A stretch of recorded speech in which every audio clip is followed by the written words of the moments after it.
ჩვენეს შევძელი. ცხარ ბიჭი, რომელიც დაესწრო თუ როგორ წავიდა მთვარისკენ არტემის 2. მართლა გაფრინდნენ თუ არა? პირველყოფილი ცხოვრებიდან, ცეცხლიდან მარსზე და მთვარეზე ბაზების აშენებაზე ვფიქრობ, ხო? ხვალ რომ აინშტაინმა ან ნიუტონმა გაიღვიძოს და ნახოს ის ტექნოლოგიური განვითარება, რაც დღეს გვაქვს, რამდენად აუწყობდნენ ფეხს. მაქსიმუმ მეორე დღეს ფსიქიატრიული. ციური სხეულები თუ მიდიან ემიგრაციაში. მათ ეძახიან ობოლ პლანეტებს. ნამდვილი ემიგრანტებისგან განსხვავებით უკან ვერასდროს ვეღარ დაბრუნდებიან. არსებობს რაღაცები სამყაროში, რაც საჭიროებს გაფართოებას. სამყაროს გაფართოება რა საჭიროა, რატო ფართოვდება როგორ? ხო, ძალიან დაძაბული ვარ, ხო? იაი! ჯერა რომ ცივილიზაცია მივა იქამდე, რომ თუნდაც ადამიანი ემიგრაციიდან დაბრუნდეს ერთ წამში, აი რაღაცაში შევიდეს და უცებ ამოყოს თავი. ხოლო ჩვენი galaktikis ერთი ბოლოდან მეორე ბოლოში მისაღწევად ჭირდება 100,000 წელი. მათი გასწოლილი ფეიერვერკი ჩვენ არ მოხდება. გამორიცხული. მთვარეში ადამიანის სახე შენს თუ ხედავ. აი ხა როგორც ხედავთ გზეს უყურებთ როგორიც ის იყო 8 და 20 წამის წინ. შენც ვერ ხედავ რეალურ დროში. წნევა მამიწია ეგრო წარმოვიდგინე. ჯერ კიდე სათხარ. ისეთი მდგომარეობა არ გქონდა რომ გამოსულიყავით ემიგრაციაში. მაშინ რა ბზიკმა გიკბინა? უფრო მეტი შესაძლებლობები, უფრო მეტი ესე რომ ვთქვათ, გაქანება. სად კიდო და გაქანებულიყავი და გაქანდი თუ არა? ვიღალე რა. ვინი ამეხარა. იმედია სახში რომ მიხვალ მეუღლისგან იატაკის ჯოხი მოგხდება. გამარჯობა, მადლობა რომ შემოუერთდით დღევანდელ ეთერს. უყურებთ გადაცემათა ციკლს ამერიკის შეერთებული შტატებიდან. უეჭველი ქართველია. მე ამ გადაცემის ავტორი და წამყვანი ჟურნალისტი ალექსი მეგრელიშვილი ვარ.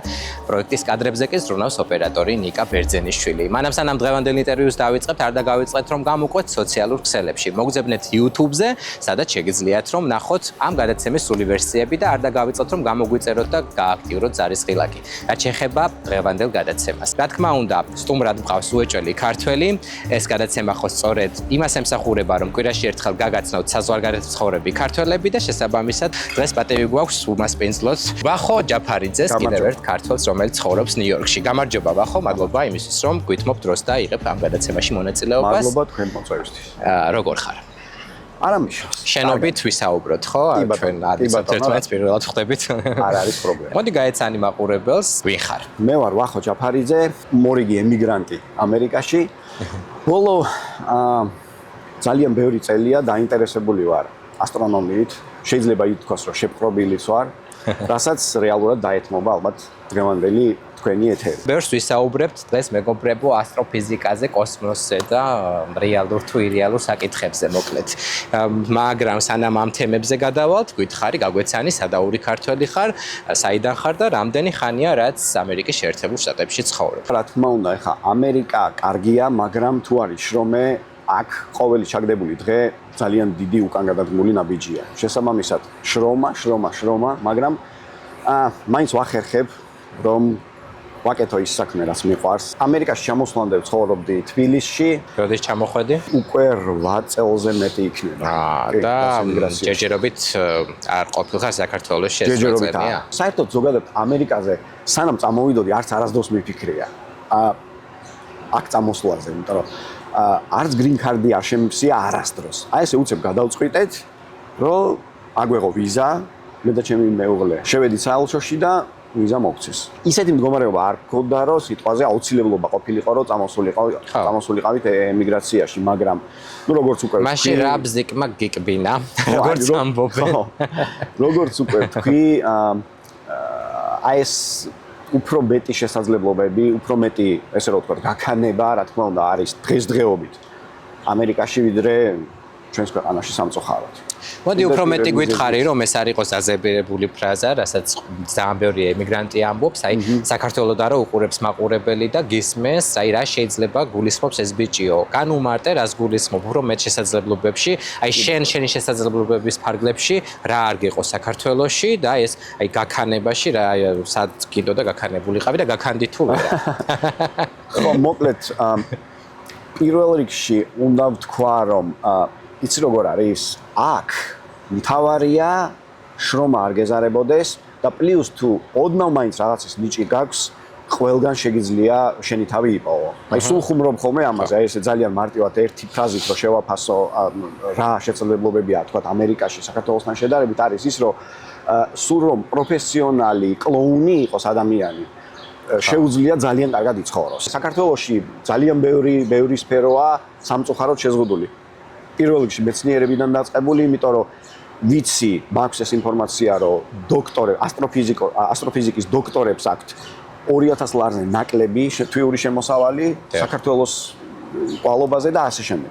მოკლედ, ხო და ნუ ეს შედარება იმდენად მსკრული, იმდენად დიდია, რომ სულ აი ელემენტარული მეცნიერი შევადაროთ რაღაც ჩვეულებრივ ვთქვათ, არავის შეურაცხყოფას არ ვაყენებ, მაგრამ ჩვეულებრივ მუშას იმდენი ხელა განსხვავება ამ კუთხით ცხოვრების დონეს შორის, რომ კი ბატონო. პირველი მიზეზი ეს იყო რა თქმა უნდა. აქ უკვე მონახული მაქვს უნივერსიტეტი, სადაც ვფიქრობ, რომ გავაგრძელო სწავლა ასტროფიზიკის, ასტრონომიის მიმართულებით და ნახოთ რა იქნება. და საქართველოში რა საქმიანობდი და რა პროფესია გქონდა?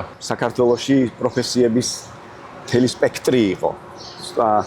სულ თავიდან პირველი ეროვნული გამოცდები მომიწია, რატომაც არ ვიცი, ჩავაბარე GPI-ში 100%-იანი გრანტით, მაშინ ან 100%-იანი გრანტს იღებდიან, არ გქონდა და 100%-იანი გრანტი ჩავაბარე GPI-ში. ინფორმატიკა და მართვის სისტემები, უფრო ტექნიკური კუთხით. მე სრულიად რო დავამთავრე, მე სრულიად გადამიტრიალდა გონება და ჩავაბარე თავისუფალ უნივერსიტეტში აღმოსავლეთმცოდნეობაზე, დიპლომატია, არაბული ენის განხრით. პროფესიით არ მიმუშავია, პირველი სამსახური იყო ბანკი და ისე დავტოვე საქართველოს, რომ უკანასკნელი სამსახურიც იყო ბანკი. პოზიცია? საკრედიტო ოფიცერი. ანუ შენ ხარ ის ადამიანი, რომელიც ატყავებდა არანამდვილად არა. ხო? თამამად შემიძლია ვთქვა, რომ იმდენი ადამიანი გავაბედნიერეთ, რომ ასე ნამდვილად არ არის.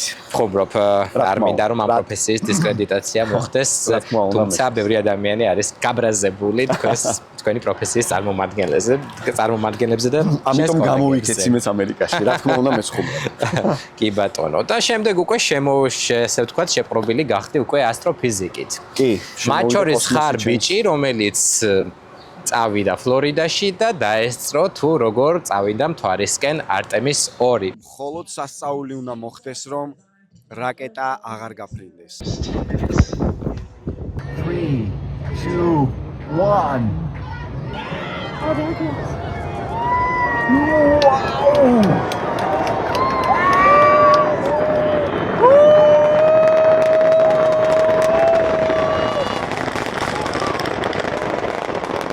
თელს კაცობრიობას გილოცავ. ჩვენ ეს შევძელი. აი ეს გამოცდილება მოგვიყევი, ეს ემოციები რა იყო და მართლა გაფრინდნენ თუ არა, ხო იცი, არის კონსპირაციული თეორიები, რომ შეიძლება სამწუხაროდ მიუხედავად რომ იქ ხო უცებ ხარ მობრუნდნენ და დაეშვა. მიუხედავად რომ 2026 წელია კი ეს კონსპირაციის თეორიის მოყვარულები, მე მგონი უფრო მომრავლდნენ ვიდრე ადრე იყო. ემოციებს რაც შეეხება მართლა უნიკალური იყო, იმიტომ რომ ზოგადად რა თქმა უნდა ხა ყველასთვის გასაგებია რომ ძალიან რთული პროექტია მიუხედავად იმისა რომ ხა NASA ყოველთვის მოწოდების სიმაღლეზეა ასეთი პროექტების განხორციელება ძალიან რთულია თან უშეცდომოთ რომ განხორციელოს სადაც ადამიანთა ეკიპაჟის სიცოცხლეზეა საუბარი რა თქმა უნდა ზუსტად ეს იყო პირველი ანუ როგორც იტყვიან safety first პრობლემების 90% არის თავიდანვე როდესაც უკვე ღია კოსმოსში გადის რაკეტა იქ პრობლემების არსი ანუ იქ პრობლემების რაოდენობა არის საშინლად ცოტა. ხო, ანუ აფრენა და დაფრენა მთავარი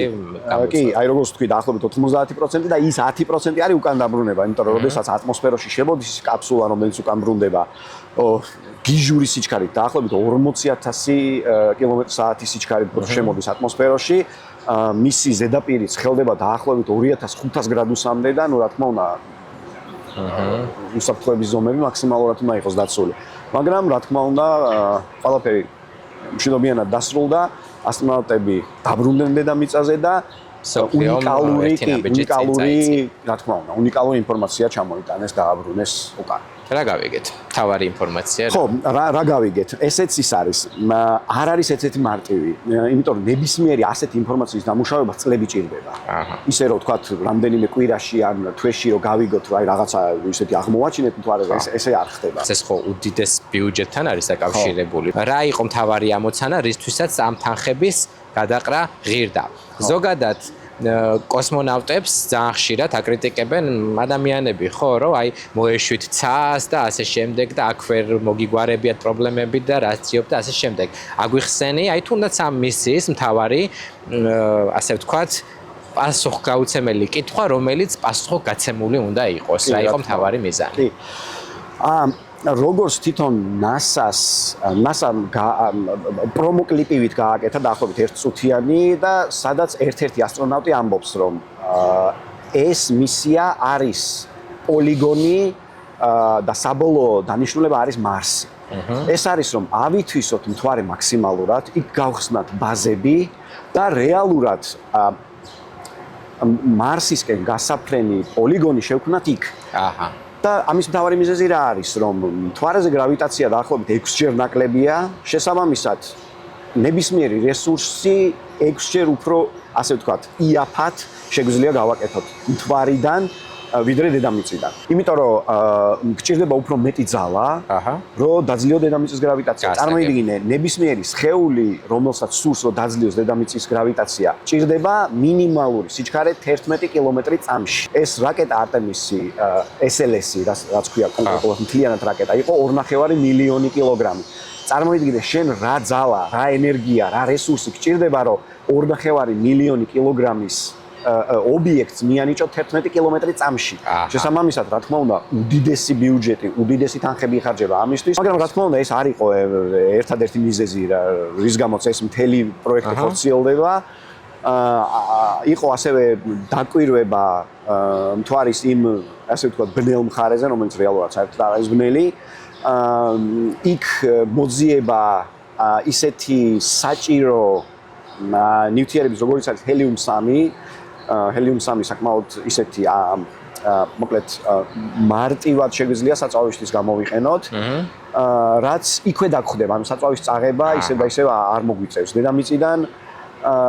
შესაბამისად, ხო, ეს მეორე მიზეზი, რომელიც აღმოჩნდა თუ ჯერ არ ვიცით? ჯერ არ ვიცით. მაგრამ ანუ დანამდვილებით ვიცით რომ არის, მაგრამ რა რაოდენობის, საჭირო რაოდენობა იქნება, არ იქნება, ეს კიდევ სხვა საკითხია. და ასევე, რა თქმა უნდა, მთვარის იმ მეორე მხარეს, სადაც უამრავი კრატერია, ანუ კრატერი რას ნიშნავს? ჩაღრმავებულ ადგილს, ხო? შესაბამისად, იმ კრატერების ძირს მზისხივები ვერ ხვდება. შესაბამისად, შესაძლებელია იქ დიდი რაოდენობით იყოს ყინული. თუმცა უჩვეულებრივი წყალი, ყინული, რასაც ასევე, როგორც თქვი, ანუ SLS-ის რაკეტა საწვავად იყენებს წყალბადს და ჟანგბადს. შესაბამისად, წყალი მეტი არაფერი არ არის, წყალბადი და ჟანგბადი. შესაბამისად, ეს საწვავით შეგვიძლია იქვე გადავამუშაოთ. ციური სხეულები თუ მიდიან ემიგრაციაში, თუ გადაადგილდებიან, თუ ხდება ეგეთი მოძრაობები, რომ შეიძლება დავარქვათ, რომ ისინიც მიდიან ემიგრაციაში. ძალიან კარგი კითხვაა. კი, სხვათა შორის კი მათ ეძახიან, ესე ვთქვათ, ობოლ პლანეტებს, რომლებიც გარკვეული რაღაც ამოუცნობი გრავიტაციული მანევრის წყალობით, ესე ვთქვათ, წყდებიან თავის დედა ვარსკვლავს და ესე აი კოსმოსში დახეტიალობენ. კი, არის ესეთი შემთხვევებიც. მაგრამ სამწუხაროდ ჩვენგან ნამდვილი ემიგრანტებისგან განსხვავებით უკან ვერასდროს ვეღარ დაბრუნდებიან. შესაბამისად კი, თავის დედა ვარსკვლავის გრავიტაციას თუ მოწყდნენ, იქ დამთავრებულია მათი და თან უაზროდ დახეტიალებენ. კი, უსასრულო. ყველაზე უცნაური ობიექტი რა არის, რაც კაცობრიობას აღმოუჩენია მისი არსებობის განმავლობაში? ვაუ. ყოველ ახალ ეტაპზე, რა თქმა უნდა, იყო ყველაფერი უცნაური და საინტერესოა. იმიტომ რომ არ გავს ჩვენს ყოველდღიურ რეალობას, ხო, რასთანაც ყოველდღე გვაქვს შეხება და ასე შემდეგ. რომელი ერთი უნდა გამოვარჩიო? ალბათ მაინც შავი ხვრელები. იმიტომ რომ ეს ისეთი ობიექტებია, სადაც ჩვენი ფიზიკა და მათემატიკა, რომელიც დამიჯერეთ დღეს ძალიან მაღალ დონეზეა, ესე ვთქვათ, წყვეტს მუშაობას. შავი ხვრელი რა არის, ხო? აი ეს მარტივად რო ავხსნათ. შავი ხვრელი არის ობიექტი, რომელიც გრავიტაციაც იმდენად ძლიერია, რომ სამყაროში ყველაზე სწრაფი რამ სინათლის ნაწილაკებიც კი ვერ უსხლტებიან.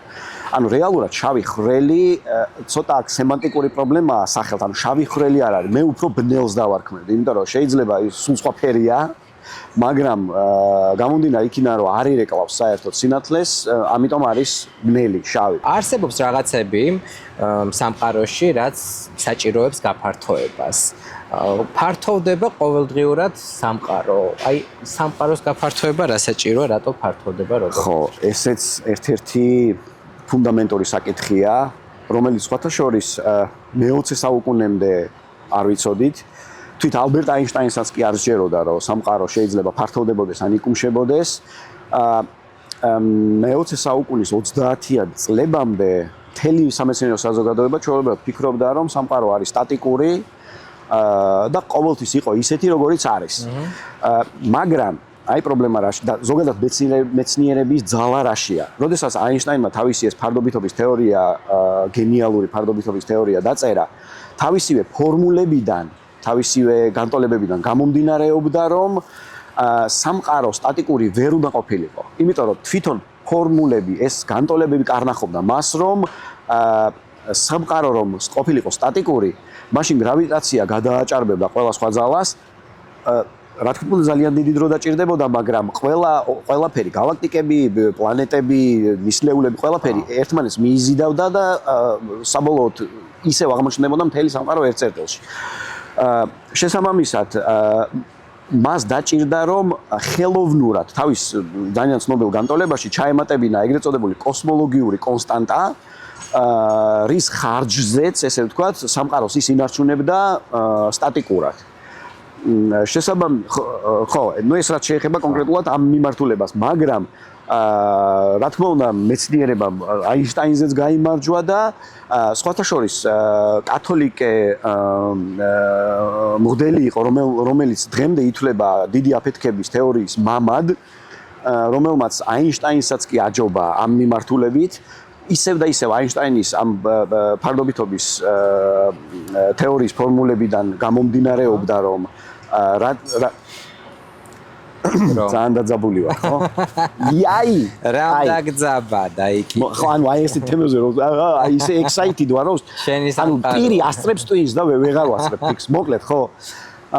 სად ვიყავით? ხო, მოკლედ ეს მღვდელი იყო ჟორჟ ლემეტრი, ბელგიელი, შესანიშნავი მათემატიკოსი და ფიზიკოსი, რომელმაც როგორც თქვი, აჯობა აინშტაინს. აინშტაინის ფარდობითობის თეორიის განტოლებები გამოიყენა, ამოხსნა მათი გარკვეული კლასი და შედეგად მიიღო ის, რომ სამყარო წესით და რიგით უნდა ფართოვდებოდეს. აინშტაინს არ ეჯერა, მაგრამ 1929 წელს გენიალურმა ამერიკელმა ასტრონომმა, ესეთი იყო ედვინ ჰაბლი, რომლის საპატივცემლოთაც უდიდეს ტელესკოპს დაარქვეს ჰაბლის სახელი, აღმოაჩინა შემდეგი რამ. ძალიან უცნაური სხვათა შორის. ის აკვირდებოდა რამდენიმე ათეულ გალაქტიკას და აღმოაჩინა ის, რომ ამ გალაქტიკების აბსოლუტური უმრავლესობა ჩვენ გვშორდება. თან ძალიან ესეთი უცნაური პრინციპით, რაც უფრო შორს არის გალაქტიკა, ზუსტად იმდენჯერ სწრაფად გშორდება. დაახლოებით აი ესე მაგალითი რომ მოვიყვანოთ. თქვათ, რაღაცა გარკვეული გალაქტიკა ჩვენგან არის გარკვეულ მანძილზე და გშორდება რაღაცა სიჩქარით.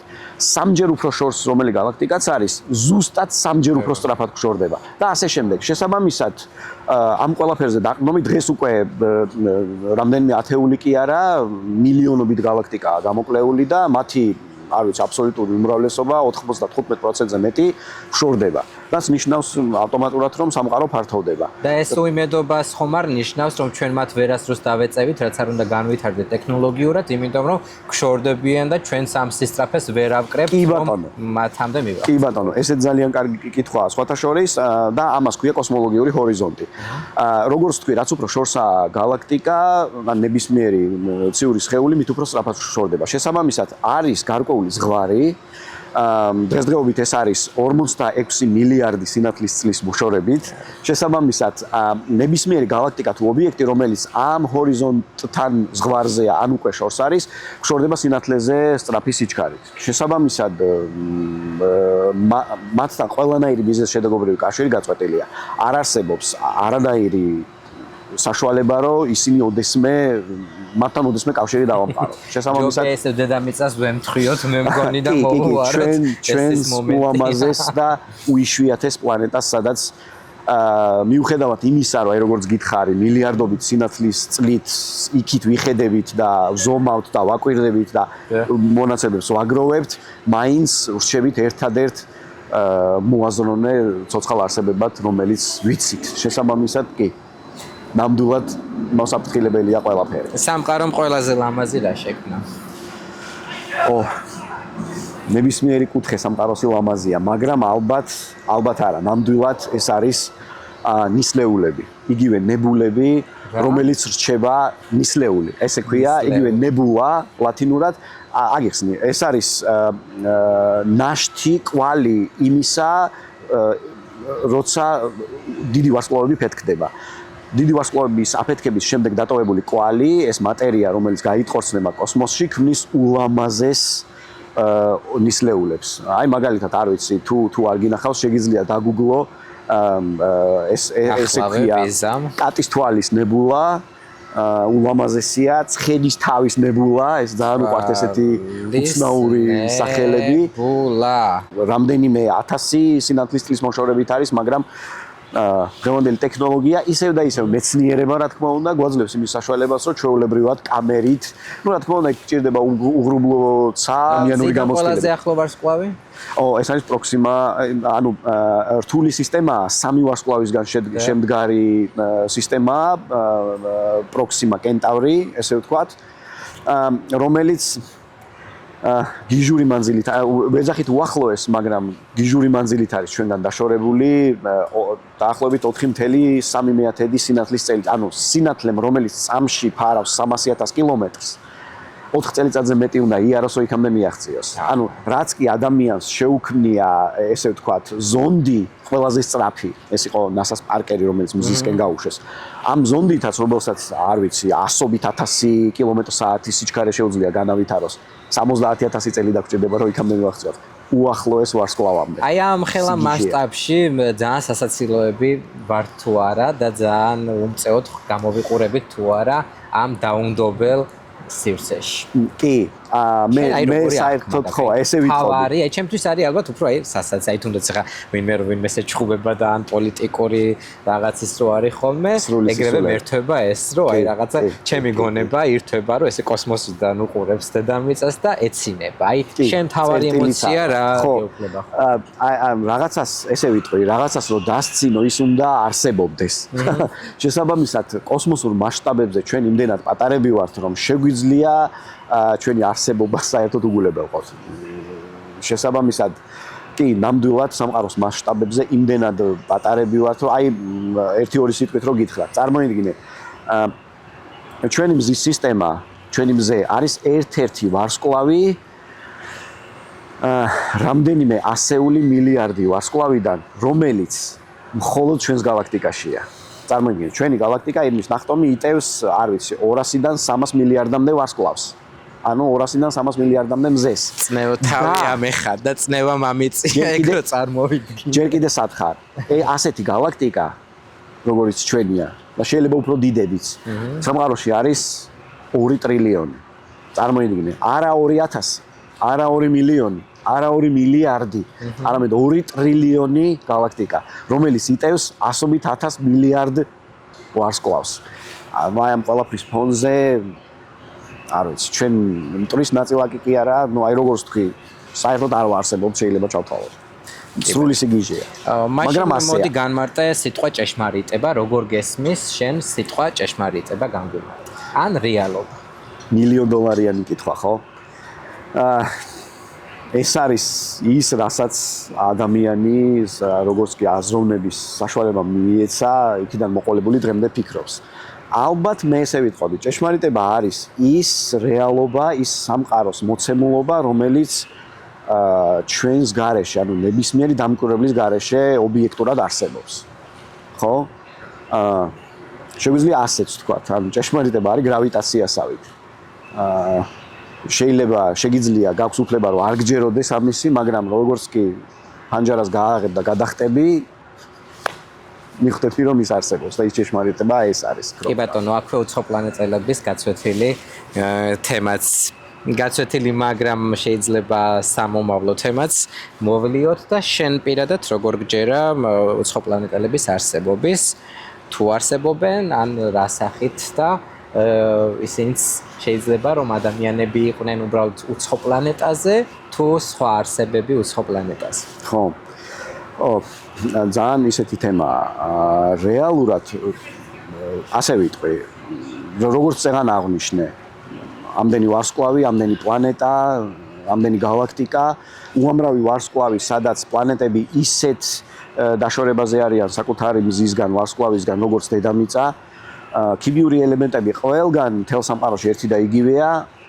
შესაბამისად, საოცრად, საშინლად უცნაური იქნებოდა, რომ მთელ სამყაროში ერთადერთი ცოცხალი არსებები ვიყოთ ჩვენ. ადამიანი ისეთი ქიმიური ელემენტებისგან შედგება თავიდან ბოლომდე, ყველანაირი გამონაკლისების გარეშე, რაც კოსმოსში მრავლად არის. ყველგან არის. დადასტურებულა? კი, ეს დღევანდელი მეცნიერებისთვის 2x2-4-ია. ყველა ქიმიურ ელემენტს თავისი ხელწერა აქვს, იქ სპექტრული ანალიზი კეთდება და ასე შემდეგ. ანუ დღესდღეობით ეს ამაზე მსჯელობა უკვე აღარ უკიდურესი სკეპტიკოსებიც აღიარებენ ეს პრობლემა. ეს ქიმიური ელემენტები არის, მაშინ ის ვეღარ აღმოვაჩინეთ, რომ იქ შეიძლება სიცოცხლე არის. აი, ზუსტად ეს არის დღევანდელი, ესე ვთქვათ, ფრონტი ზოგადად მეცნიერების, ბიოლოგიის, ბიოფიზიკა, ბიოასტრონომია არის ესეთი მიქს მეცნიერებებიც. ეს არის ფრონტი, ანუ რეალურად ჩვენ არ ვიცით როგორ მოხდა აბიოგენეზი. ანუ არაცოცხალი მატერიიდან როგორ წარმოიშვა ცოცხალი.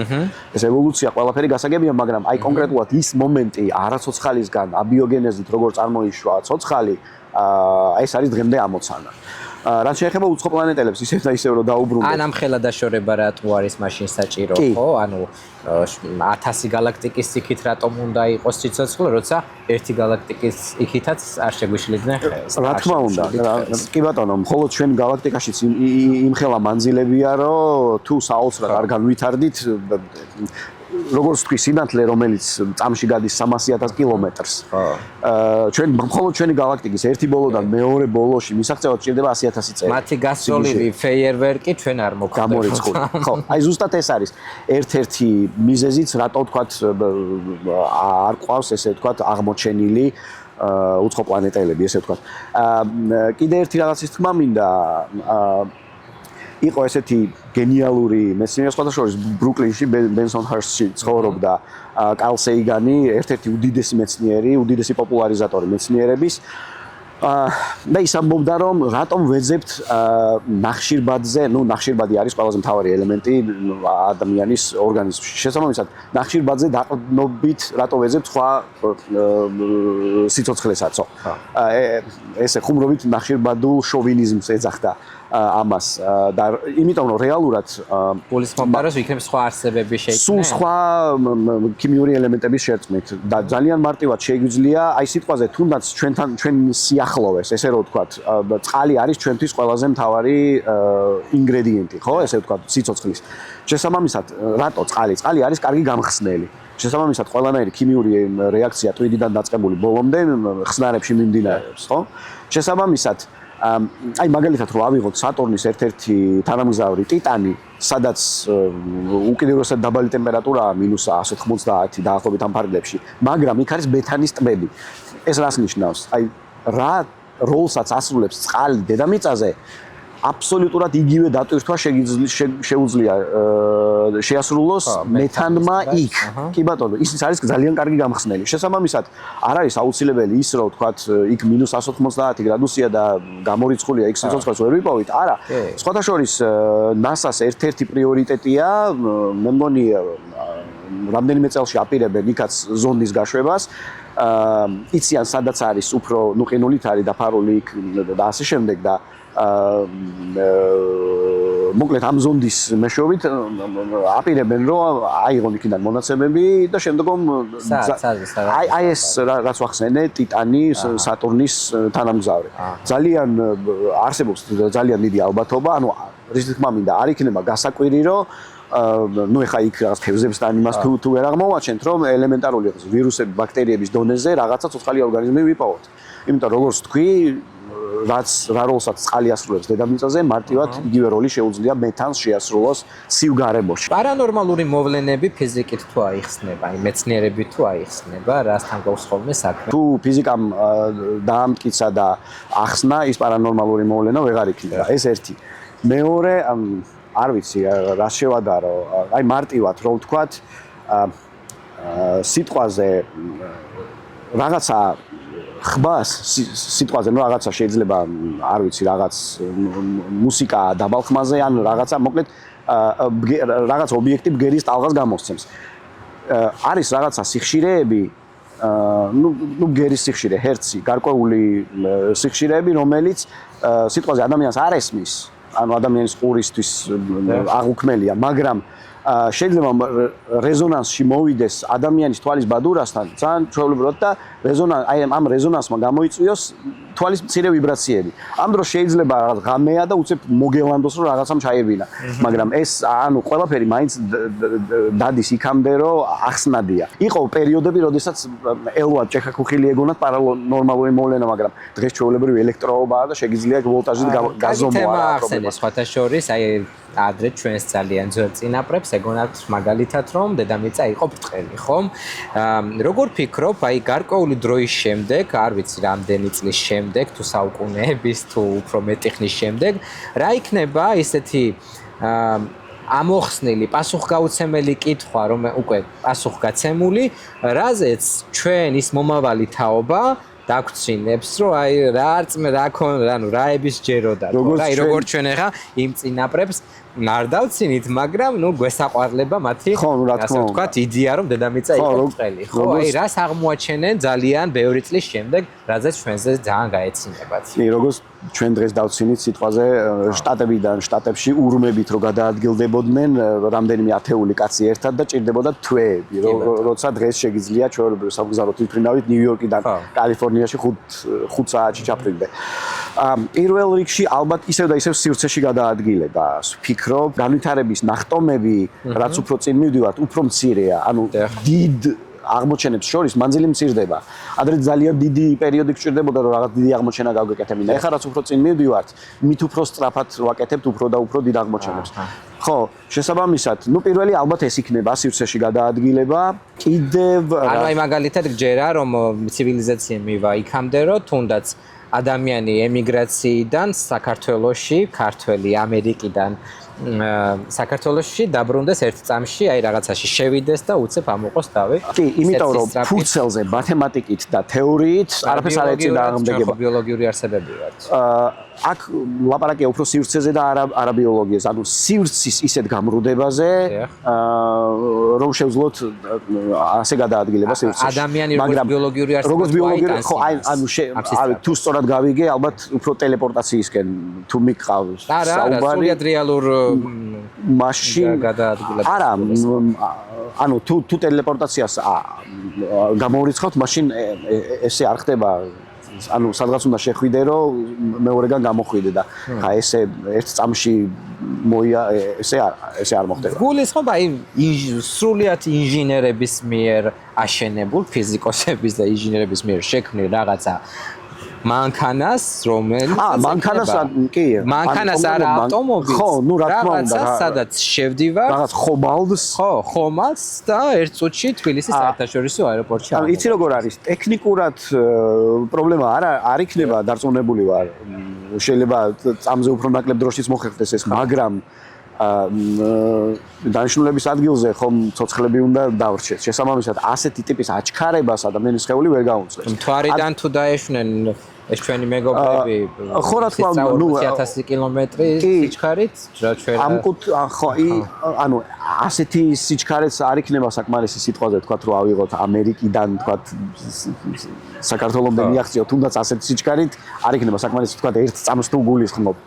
მაგრამ ნუ ასეთი ტიპის აჩქარება, ესეთ მოკლე დროში მე არ მას გულისხმობ. სიჩქარე ადამიანს უპრობლემოდ შეუძლია გაუძლოს თითქმის სინათლის სიჩქარესაც. მე თითქმის სინათლის სიჩქარე მიუღწეველია რა თქმა უნდა ნებისმიერი ორგანიზმისთვის, ნებისმიერი ობიექტისთვის, რომელსაც ნებისმიერი მასა გააჩნია. სინათლის სიჩქარე გამორიცხულია, მაგრამ თუნდაც სინათლის სიჩქარის 99%-ის აჩქარებას ადამიანი საერთოდ ვერ იგრძნობს. თუ აჩქარდება გარკვეული პერიოდით. როდესაც ნელ-ნელა აკრებს სიჩქარეს, პრობლემა არ არის, იმიტომ რომ ახლაც აი ამ მომენტში ჩვენ ბრუნავთ 1675 კმ/სთ-ის სიჩქარით, მაგრამ ვერაფერს ვერ ვზნობ. დედამიწა თავის ღერძის გარშემო ზუსტად ამ სიჩქარით მოძრაობს ახლა, მაგრამ არის არც თავბური არ გვიხლევა და არც სკამები არ ცვივა აქეთ იქით. იმიტომ რომ ეს ძალიან აირევა. თუ გაჩერდება მაქსიმუმ რამდენიმე წამში ნებისმიერი ცოცხალი ორგანიზმი დაიღუპება. რამდენიმე წამი საკმარისი იქნება ამისთვის. კი ბატონო.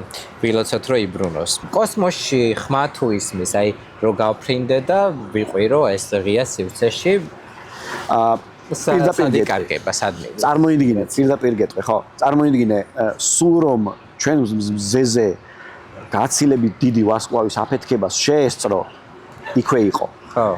გრამ ხმას ვერ გაიგებ. და რატო? ხმას გასავრცელებლად ჭირდება მატერია.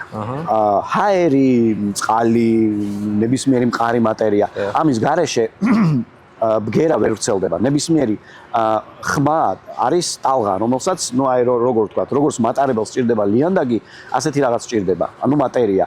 შესაბამისად, ამის გარეშე ოდნავადაც ვერ გავიგებთ, როგორც გითხარით, თუნდაც უდიდესი ვარსკვლავის აფეთქებას შევესწროთ.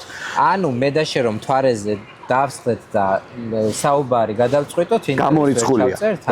იქაც რადიო ტალღებით ჩვეულებრივად ხდება კომუნიკაცია ასტრონომებს შორის კოსმოსში. სხვათა შორის ინტერსტელარში დაკვირვებული ვარ. იქ ხდება აფეთქებები, მაგრამ ხმა არ აქვს. იმიტომ რომ ნუ ინტერსტელარზე ყველაფერს თავი დავანებოთ ნობელიანტი მეცნიერი მუშაობდა, იყო კონსულტანტი.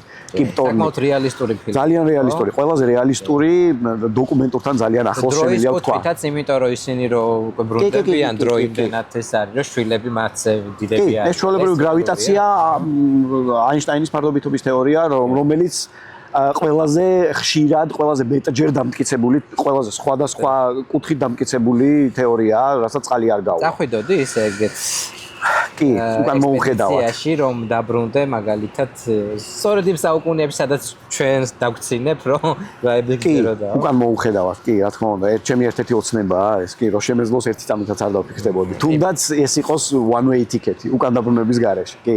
იმედია სახში რომ მიხვალ მეუღლისგან იატაკეს ჯოხი მოგხდება. საკმაოდ მწარეთ. მეუღლესთან ერთად რა თქმა უნდა. გამოასწორა. ზეს მართლა კოსმოსში რასაც ვხედავთ, მართლა 8 წუთის დაგვიანებით ვხედავთ? აი ხა როგორც ვხედავთ მზეს, უყურებთ როგორიც ის იყო 8 წუთის და უფრო ზუსტებით თუ იქნებით 8 წუთის და 20 წამის წინ. ანუ ის სინათლე რომელიც ამ წამს აი ახლა ჩემს თვალს მოხვდა და აღვიქვი, მზიდან წამოვიდა, გზაში იყო, იმიტომ რომ ძალიან მარტივია, ეს არის, არ ვიცი, მეორე თუ მესამე კლასის მათემატიკა, როცა მანძილი უნდა შეაფარდო დროსთან, გაიგო სიჩქარე. ამ შემთხვევაში მანძილი მზესთან დაახლოებით მანძილი არის 150 მილიონი კილომეტრი, სინათლის სიჩქარე არის 300.000 კილომეტრი წამში, რო შეაფარდო, ვიღებთ 8 წუთს და 20 წამს. ეგ კი არა, ძალიან საინტერესოა. აი ახლა მე რო გიყურებ შენც ვერ გხედავ რეალურ დროში. და რატო? მიუხედავად ისევ და ისევ სინათლის კოლოსალური სიჩქარისა, მე როგორ გხედავ ახლა შენ? სინათლე უნდა დაეცეს შენ სხეულს, იქიდან აირეკლოს და მოვიდეს ჩემ თვალთან. ღამე რატო ვერ ხედავთ ვერაფერს? უბრალოდ ისეთ პირობებში, სადაც სიბნელეა. იქ არ არის სინათლე, ვერაფერი ვერ ეცემა სიტყვაზე იმ სკამს, რომელიც ჩვენ წინ არის და ვერაფერი ვერ მოდის ჩვენ თვალამდე. შესაბამისად, სულ ეს არის, ანუ ეხა მე შენც კი ვერ გხედავ რეალურ დროში, იმიტომ რომ სინათლე რომელიც არ აქვს მნიშვნელობა, ფანარს მიანათებ, ასანს აანთებ თუ მზის სხივი იქნება, ის მზის სხივი შენ უნდა დაგეცეს და კოლოსალურად სწრაფად მოდის ახლა შენი სხეულიდან არეკლინი დრო ჩემ თვალამდე, მაგრამ თუნდაც რაღაცა მანძილი ეს 9 მეტრიც კი არის გარკვეული მანძილი, რომლის დაფარვასაც დრო ჭირდება. შესაბამისად, რეალურ დროში ვერაფერს ვერ ვხედავ. კოსმოსზე ყველაზე პოპულარული მითი რა არსებობს? რამდენიც გინდა. ჩინეთის დიდი კედელი ჩანს კოსმოსიდან. გამორიცხული ესეთი რაღაცა, ანუ შედარება რო გავაკეთო, ადამიანის თმის ღერი სათითაოდ რო დაინახო დაახლოებით 2 კილომეტრის მანძილიდან ესეთი შედარებაა რომ სიტყვაზე ჩინეთის კედელი დაინახო კოსმოსიდან. ეს ერთი. კიდე რა შეიძლება, რაც წერან თქვით ალბათ ეს ცნობილი dark side of the moon საერთოდ არ არის dark side უბრალოდ ჩვენ ვერ ვხედავთ თუ არა სულ ერთი მხრით გვიყურებს და ჩვენ ვერასდროს ჩვენ რახან ვერ ვხედავთ მეორე მხარეს გონია და დავარქვით ეს ბნელი მხარე მაგრამ საერთოდ არ არის ბნელი ჩვეულებრივად ეცემა მზეც იმ ნაწილს სხვათა შორის მთვარეში ადამიანის სახე შენს თუ ხედავთ მაყურებლებო სხვათა შორის დააკომენტარეთ აი თქვენს ბევრისგან გამიგია და მეც პირადად მთვარეს რო უყურებ აი ხშირად არის ხოლმე რომ ქალის სახეს ვხედავ გავს ნამდვილად გავს შეიძლება ითქვას კი ბატონო მაგრამ რეალურად ეხა ეს მთვარის არსებული კრატერებია რომელებსაც სხვათა შორის ზღვებს ვეძახით იქ რა თქმა უნდა წყალი არ არის მაგრამ კი ბატონო კოსმოს დაუსვი მოდი ერთი კითხვა დასაწყისის შესახებ ასე თუ ისე დიდი აფეთქების შესახებ თითქმის ყველაფერი ვიცით და ვკითხავდი როგორი იქნება სამყაროს დასასრული. ისე სოფლიოს მმართველებს, პოლიტიკოსებს და ნუ ვინც მართავს, აი უფრო მეტი მათ რო უფრო მეტი იცოდნენ სამყაროზე, კოსმოსზე და უფრო მეტი ინტერესი ჰქონდეთ, დღეს ჩვენი ცხოვრება სამყარო ბევრად კეთილი იქნებოდა. ანუ გულისხმობ იმას, რომ რესურსების გადანაწილების კუთხით ხომ არ შეიცვლებოდა ეს მიმართულებები.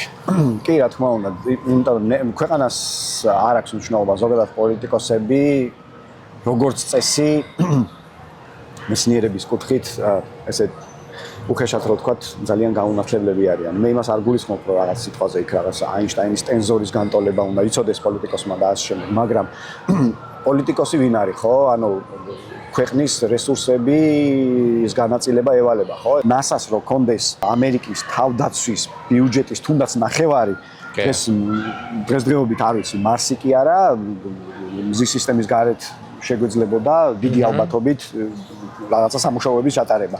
და ზოგადად თუნდაც ეს კოსმოსის ათვისება და ზოგადად მეცნიერება რატო არის აუცილებელი და საჭირო.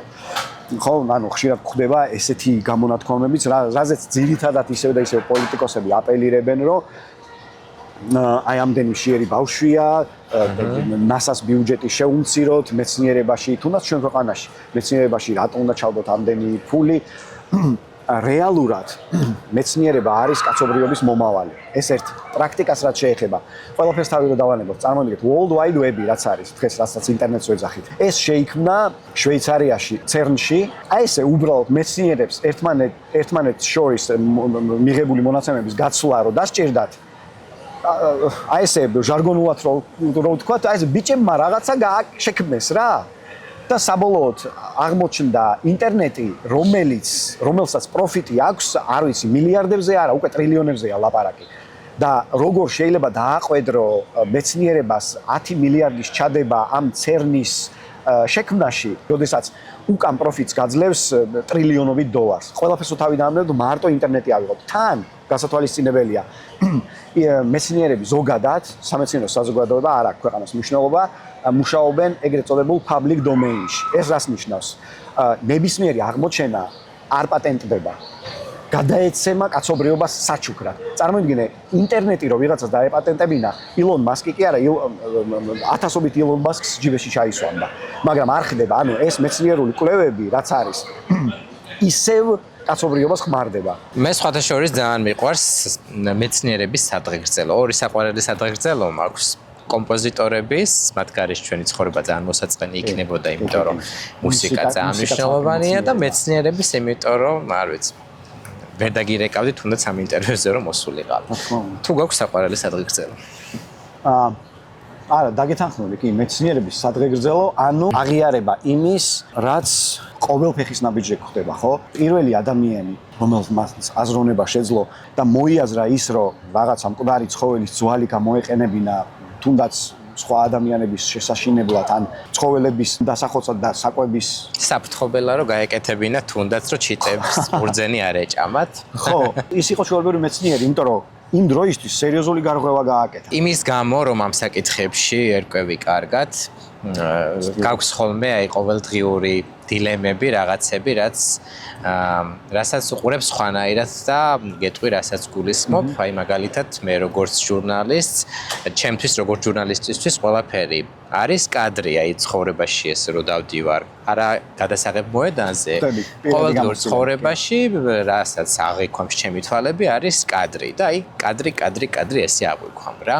და შენც აი რო იცი მაგალითად აი რაღაცები რაც იცის ფიზიკამ, ასტროფიზიკამ რა რატომ არის, აი იმაზე ხომ არ ფიქრობ, აი მაგალითად რეჟისორებს უჭირთ ხოლმე სხვა ფილმის ნახვიდან მიიღოს ემოციები, იმიტომ რომ იცის ეს შიდა სამზარეულო როგორ არის შეიძლება ის სცენა გადაღებული. რა ის შენს თუ გაქვს ხოლმე ეგეთი აღქმები, რომ აი რაღაცა კილა, აი მაგალითად თუნდაც შენს მეუღლესთან ერთად შეიძლება ღამე მოჭედილცაზე რომანტიული დრო ვერ გაატარო, იმიტომ რომ იცი რომ იქ რა ქიმიური პროცესები ხდება მაგალითად. კი, რა თქმა უნდა. ეს თუ გაქვს ხოლმე ჩართული რა. მგონი ზუსტად მივხვდი რასაც მეკითხები და პასუხია კი, იმიტომ რომ როდესაც წლების განმავლობაში რაღაცა შენი ყოველდღიურობა ხდება უკვე იმ ჩარჩოზე ხარ გადართული. გინდა არ გინდა სულ რო ეცადო ალბათ საწინააღმდეგო გზით ვერ წახვალ, იმიტომ რომ აი ხა მეც რო აი ბოლო ეს რამდენიმე წელია ამ კუთხით უყურებ ყველაფერს ამ მიმართულებით განვიხილავ. ისე რაც უფრო მეტი იცი, უფრო იკარგები თუ უფრო გაცნობიერებ. ესეა, კი, რა თქმა უნდა, მეტი იცი კი, მით უფრო ხვდები მართლა რომ ეს უბრალო სიტყვები არ არის, რაც ვიცი რომ არაფერი არ ვიცი, ხო?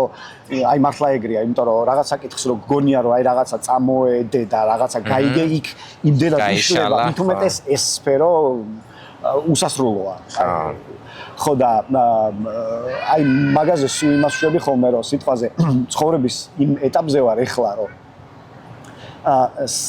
რომ მოუკვდები ანუ სიკვდილი მარტო იმიტომ მენანება რომ ვერ ვნახავ ანუ გამოვტოვებ იმ ლამაზ კინოს ესე დავარქვა თუ ფილმს რომელიც სიტყვაზე აი რა იქნება 8545 წელს სიტყვაზე ხო დღეს 2026-ია აი დღესდღეობით გული მწყდება იმაზე რომ მოკვდავი ვარ პირველ რიგში იმიტომ რომ აი ვერ ვნახავ აი იმ განვითარებას იმ წინსვლას რაც კაცობრიობას ელოდება ისევ და ისევ თუ ჩვენი უგუნურობით ჩვენი თავი არ გავინადგურეთ ამ ომებით და უაზრო ერთმანეთის ჭამით თუმცა მით უმეტეს რესურსი გვაქვს აი ყველაფერი კაცობრიობამ ოდნავ მიმართულება შეცვალოს დღეს 2026 კი არა 3026 წელს რა კეთილდღეობას ექნება კაცობრიობას თუ ნორმალურად განვითარდა იმაზე უკეთეს დღეში ვიქნებოდი დღეს მაგრამ არა არსებობს შეიძლება აღიქვამდი მე აი ეს 8000 წლის მერე შეიძლება შეგშინებოდა და ფეხი ვეღარ აგეწყო დროისთვის ან როგორ ფიქრობ ხვალ რომ აინშტაინმა ან ნიუტონმა გაიღვიძოს და ნახოს ეს ტექნოლოგიური განვითარება რაც დღეს გვაქვს რა რეაქცია ექნებოდათ და რამდენად აუწყობდნენ ფეხს დღევანდელ ცხოვრებას. აი პირველი რაც თავში მომდის არის ჩვეულებრივად იმ დღესვე თუ არა მაქსიმუმ მეორე დღეს ფსიქიატრიული. მით უმეტეს ასეთი ტვინისთვის, იმიტომ რომ ეხა აინშტაინის და ნიუტონის ნებისმიერი გენია მეცნიერი მიჩვეულია რომ ყველაფერი კონტროლის ქვეშ აქვს, ხო? ეხა აინშტაინმა ყველაფერი იცოდა, მათემატიკიდან დაწყებული, ფიზიკით დამთავრებული. მიუხედავად იმისა, რომ კვანტური მექანიკა მაინც ვერ მიიღო, ისე გარდაიცვალა, დღეს 2x2-4-ია კვანტური. გენიებიც ცდებიან, მაგრამ ხო, არა, იმდენად არის ყველაფერი წინ წასული, რომ არ ვიცი, მართლა ალბათ პირველი რაც მაფიქრდება არის ის, რომ პირდაპირ მნიშვნელობით შეიშლება ადამიანი. ნებისმიერ ეს კი არა, არ ვიცი, ზოგს რომ თქვა საპატიმროებში არიან და 10-20 წელი აქვს მის წინ და იმის მერე გამოდიან, იმათ უჭირთ ადაპტირება და ეხა არ ვიცი ნიუტონსაც თავი რო დავანებოთ ეხა მე-15-მე-16 საუკუნეა აინშტაინის რო ადგეს და მანქანა და ნუ მანქანები იმ დროს არ იყო ტექნოლოგიურად ყველაზე განვითარებული ქვეყანა რომელია მაშინ ეს წმინდა მეცნიერული თვალსაზრისით ხო მიუხედავად იმისა რომ აი რაც დიდი ომი იყო საბჭოთა კავშირის და ამერიკას შორის, რასაც უნდა უმადლოდეთ, რომ ამერიკა მთვარეზე დაჯდა რეალურად, ეს ომი რო არ ყოფილიყო, შეიძლება ისევ ეს რესურსები სხვაგან მიემართათ. ამერიკა საბჭოთა კავშირის ომი ჩაანაცვლა დღეს ამერიკა ჩინეთმა. საკმაოდ ანუ მეორე ადგილზეა მყარად და ძალიან უახლოვდება ტექნოლოგიურად ჩინეთი ამერიკას. ეს უნდა აღიაროთ და მივიღოთ. ძალიან ძლიერები არიან. და ამავე დროს უნდა ითქვას ისიც რომ პირიქით რუსეთი მოდის უკან, იმიტომ რომ ინდოეთი რომ ინდოეთია, ინდოეთმაც კი გაასწრო. ძალიანაც კაი. ინდოელებო თქვენ იცით. მოკლედ ძალიან კი მსიამოვნებს ეს ჩვენი საუბრები, მაგრამ ცოტა მე მგონი ფორმაზეც ავწდი ემიგრაციაზე ალბათ მეტი უნდა გვესაუბრა, მაგრამ ეს იმდენად ისეთი საინტერესო თემა არის და გიტაცებს რომ ხო, ჩემი აზრით მაყურებლისთვისაც ძალიან საინტერესო არის ინტერვიუ რომელიც დასასრულს უახლოვდება, მოდი აი კიდე უფრო მეტი გითხარი შენზე როგორც ემიგრანტზე და როდის აპირებ საქართველოში დაბრუნებას? როდის უბრუნდები საქართველოში?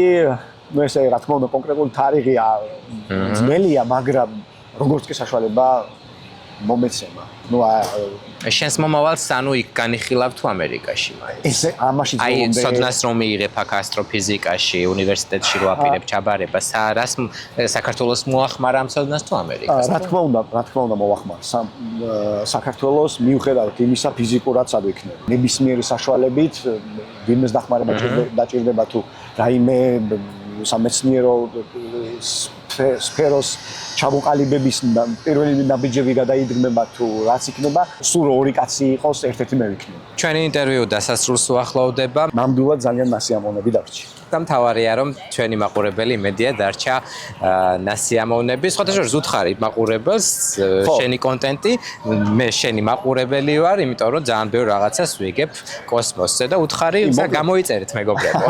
მოკლედ თუ გაინტერესებთ ეს თემები, აუცილებლად მოძებნეთ YouTube-ში სივრცე დრო. სხვათა შორის დააინტერესებთ კონტენტის კრეატორებს, შენს მათ შორის და ბიზნესსაც, შეიქმნა ესეთი საიტი Collabo.g, რომელიც არის სივრცე ბიზნესისთვის და პირდაპირ კავშირზეა კონტენტ კრეატორთან და მათ შორის ფინანსური გარანტორიც არის Collabo.g. იმიტომ ერთმა მხარემ მეორე არ მოაწყოს. და ამიტომ გირჩევთ რომ დარეგისტრირდეთ, მნიშვნელობა არ აქვს ეს დიდი კონტენტ კრეატორი ხარ თუ არა. კარგი სიახლეა. მოკლედ დაგემშვიდობები, დიდი მადლობა ამ ინტერვიუსთვის. გისურვებ წარმატებებს და წარმატებები. რა ვიცი, ყველაფერი კარგი. სადაც სიტყვა ქართველია ურევია, ყველაფერს და ყველას წარმატებები. ნამდვილად, გაუმარჯოს ყველაფერს ქართულს. ასეთი იყო დღევანდელი გადაცემა. არ დაგავიწყეთ რომ გამოკვეთ სოციალურ ქსელებში. მოგძებნეთ YouTube-ზე, სადაც შეგიძლიათ რომ ამ გადაცემის სრული ვერსია ნახოთ. გემშვიდობებით ერთი კვირით დროებით.